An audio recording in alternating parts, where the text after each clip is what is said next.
Hello students, आज हम लोग क्रिस्टल फील्ड थ्योरी के बारे में पढ़ेंगे।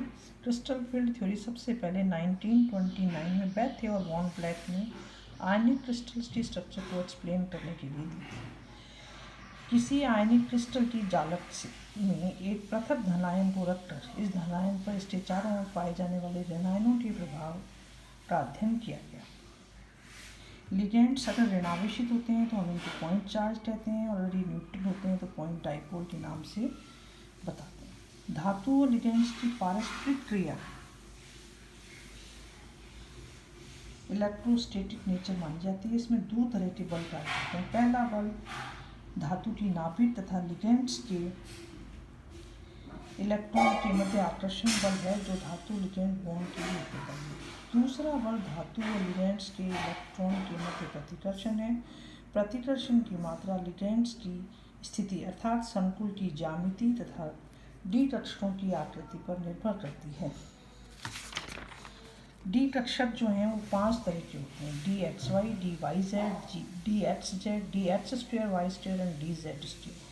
इनमें से जो 3 कक्षक हैं एक्स वाई वाई जेड और एक्स जेड, ये क्रम इनके जो लोब्स हैं वो एक्स वाई वाई जेड और एक्स जेड तलों में ओरिएंटेड रहते हैं, जबकि d x square Y square और डी जेड स्क्वायर की लोब जो हैं अक्षों की ओर रहते हैं। संकुलों की ज्यामिति लिगेंड्स की स्थितियाँ किसी संकुल धातु की ज्यामिति का निर्धारण करती हैं। CFT की जो मेन कॉन्सेप्ट है उसमें धातु आयन्स को ओरिजिन ऑफ कोऑर्डिनेट या मूल बिंदु कहते हैं तथा सभी लिगेंड्स को अनंत दूरी पर मानते हैं। ऐसी स्थिति में धातु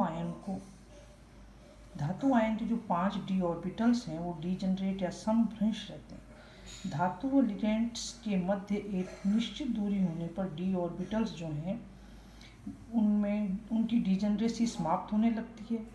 विभाजित कक्षकों के मध्य ऊर्जा के अंतर को क्रिस्टल फील्ड स्प्लिटिंग एनर्जी कहते हैं। इस ऊर्जा को डेल्टा या 10d2 के द्वारा प्रदर्शित किया जाता है। हम एक एग्जाम्पल लेते हैं, splitting of D orbitals in octahedral complexes. Octahedral complexes में 6 लिगेंड्स जो हैं वो अक्ष के दोनों ओर से, जैसे ये लिगेंड्स हैं, ये अक्ष के दोनों ओर से धातु की ओर अग्रसित होते हैं। तब लिगेंड्स के ऋण छोर द्वारा धातु आयनों की डी कक्षकों के इलेक्ट्रॉन जो हैं वो प्रतिकर्षित होते हैं। इस प्रतिकर्षण के कारण डी कक्षकों की ऊर्जा में वृद्धि होती है। यहाँ 2 तरह के डी ऑर्बिटल्स हैं, जैसे d x square Y square और डी जेड स्क्वायर, जिनके की लोब्स लिगेंड्स के मार्ग में आते हैं, अतः उनमें प्रतिकर्षण अधिक होता है। इस कारण जो 5 डी कक्षक हैं वो 2 तलों में विभक्त हो जाते हैं। पहला ईजी और दूसरा T2Z। ईजी के अंदर 2 तरह के ऑर्बिटल्स हैं, D x square Y square और डी जेड स्क्वायर, जबकि T2Z में 3 डी ऑर्बिटल्स हैं, D x Y, D Y Z और D x Z. E G orbitals की जो एनर्जी है वो 3/5 डेल्टा की वृद्धि होती है, जबकि T2G ऑर्बिटल्स में 2/5 डेल्टा की कमी होती है। विपाटन से तंत्र की जो टोटल एनर्जी है उसमें कोई परिवर्तन नहीं होता। इस रूल को सेंटर ऑफ ग्रेविटी रूल कहते हैं। ये 5 डी ऑर्बिटल्स हैं। आयनिक क्रिस्टल बनने से पहले ये सभी डिजनरेट हैं, सभी की एनर्जी समान है।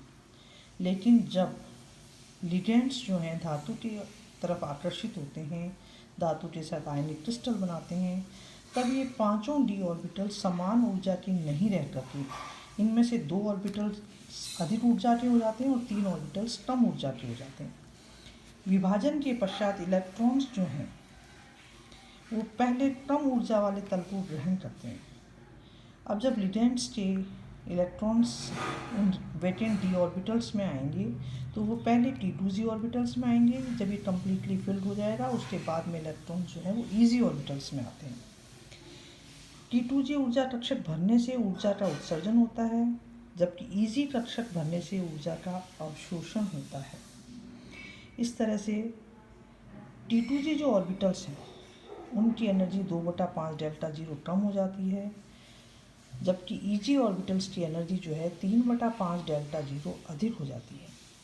लेकिन टोटल जो एनर्जी है वो सेम रहती है और इन दोनों के बीच में जो ऊर्जा का अंतर है जिसको हम क्रिस्टल फील्ड स्टेबलाइजेशन एनर्जी कहते हैं, इसका मान डेल्टा ऑक्टाहेड्रल और ये T10 D2 के बराबर होता है।